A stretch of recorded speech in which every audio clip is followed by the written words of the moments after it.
In 1862, the US government presented Xu with a portrait of Washington. To this day, the Washington Monument bears inscriptions of his words, a vital symbol of early Sino-American civilizational dialogue.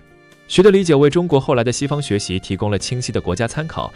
改革派倾向于英国的君主立宪制， while revolutionaries upheld French republicanism and American democracy both traced their ideological roots to the Enlightenment of a brief account of the Maritime Circuit. 1896年，73岁的李鸿章奉命访问欧美，先后前往俄罗斯、德国、荷兰、比利时、法国、英国和美国。This was the first systematic official inspection of Western civilization by a senior late Qing figure. His observations not only overturned his own cognition, but also marked a critical turning point for the self-strengthening movement from material worship to institutional reflection. Luo. ZT commented in Thought and Society in Modern China, "This European tour was the cognitive peak of Li Hongzhang's lifelong self-strengthening career and a close examination of Western institutions by late Qing progressives. His insights directly donned the institutional shift of the late Qing new policies. In Germany, Li visited world-leading industrial enterprises including Krupp Armaments Factory and Siemens Electrical Appliance Factory. Faced with roaring machines, standardized production lines, and efficient management, he was deeply shocked, writing in his diary, "The strength of Western nations lies not merely in strong ships and powerful guns, but in developed industry, advanced technology, and orderly management, the true foundation of wealth and power." For over 30 years, China's self-strengthening movement only learned their form, not their spirit. The gap is immense. In Britain, he inspected Parliament, witnessing fierce debates over national policies, with the king serving ONLY as a national symbol with no real power, giving him intuitive insight into constitutional monarchy. In his memorial to the court, he wrote, "Britain's governance is shared by monarch and people, with Parliament as the core of state power. Laws are made by Parliament, officials elected or appointed by it, the monarch has no arbitrary power, and the people enjoy participation. Thus the nation is stable and the people prosperous. If China seeks strength, factories and new armies alone are insufficient. Institutional reform is essential." During his German visit, Li Hongzhang's meeting with the Iron Chancellor Otto von Bismarck became a classic scene of modern China-West dialogue. 被西方媒体称为“东方俾斯麦”的李鸿章开门见山地请求加强中国的策略。China has long been weak and repeatedly humiliated. To strengthen ourselves, we train armies, build factories, and construct railways, yet achieve little. I seek your wisdom. Bismarck paused, then responded pointedly. In my view, your country only trains armies and builds factories, yet fails to clarify laws and treat its people well. You suppress the Taiping heavenly kingdom, slaughtering millions of your own citizens using force internally, not strengthening externally. A strong nation first stabilizes its interior.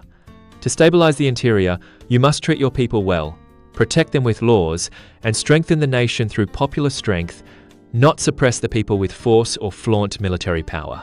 Ruling internally with force brings temporary peace but loses popular support. Without popular support, the national foundation shakes. Even with strong ships and guns, how can you truly be strong? Though Germany unified through blood and iron, we immediately enacted a constitution, promoted education, developed industry, and cared for our people, thus rising rapidly.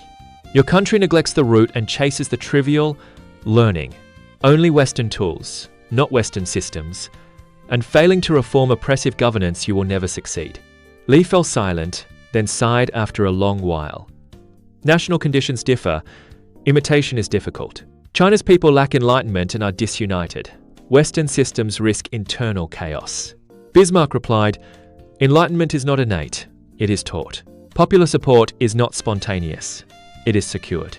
Without these two paths, no nation can become strong." This dialogue was carefully recorded in Li's European tour diary and his entourage's notes, becoming vital historical material for studying late Qing institutional dilemmas. Li's helpless sigh reflected the dilemma of late Qing progressives between traditional systems and foreign civilization. Protestant missionaries were the core carriers of soft Western cultural input into China.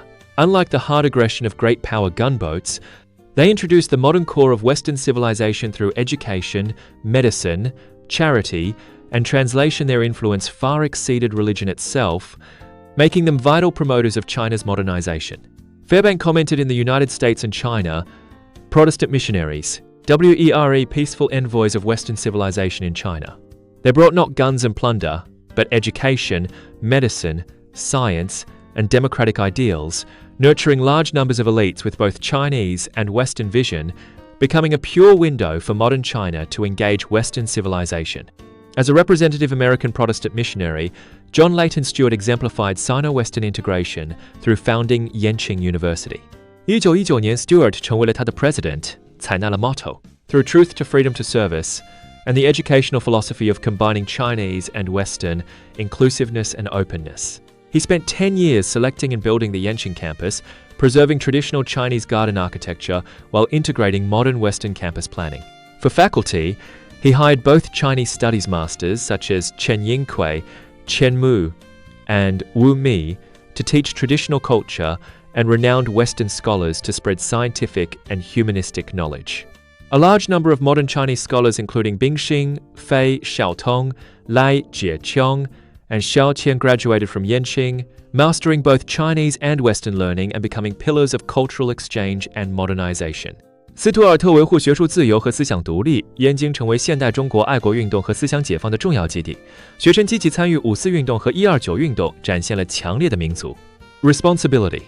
Beyond Yenqing, Protestant missionaries founded St. John's University, Qilu University, University of Nanking, Soochow University, and other modern institutions of higher learning, introducing Western modern education systems, credit system, liberal education, laboratory teaching, academic research to China for the first time, completely breaking the limitations of traditional imperial examination education. In medicine, Protestant missionaries pioneered modern Western medicine in China. In 1835, American missionary Peter Parker founded the Canton Hospital in Guangzhou, China's first Western medical hospital, introducing modern medical technology and diagnosis to China. Parker not only treated patients but also opened Western medical training classes, cultivating China's first batch of native Western medical professionals. In 1910, Wu Lianta, a graduate of Canton Hospital's medical school, successfully contained the Northeast Manchurian plague using modern public health measures, saving hundreds of thousands of lives and becoming the founder of China's modern public health system. Fairbank commented, Western medicine brought by Protestant missionaries not only cured physical illnesses, but also broke the ignorance of traditional Chinese shaman medicine integration, popularizing scientific diagnosis and public health, a vital contribution to Chinese society. In charity, missionaries founded orphanages, nursing homes, and refugee shelters, launching famine relief, anti-opium, and anti-foot binding campaigns. They introduced Western socialized, institutionalized charity, breaking the limitations of traditional clan-based charity and building a nationwide charity network. During the severe 1920 northern drought, missionary relief teams entered disaster areas, distributing food and medicine, building temporary shelters, and rescuing millions of victims. Their efficient relief model won wide recognition from late Qing officials and local gentry.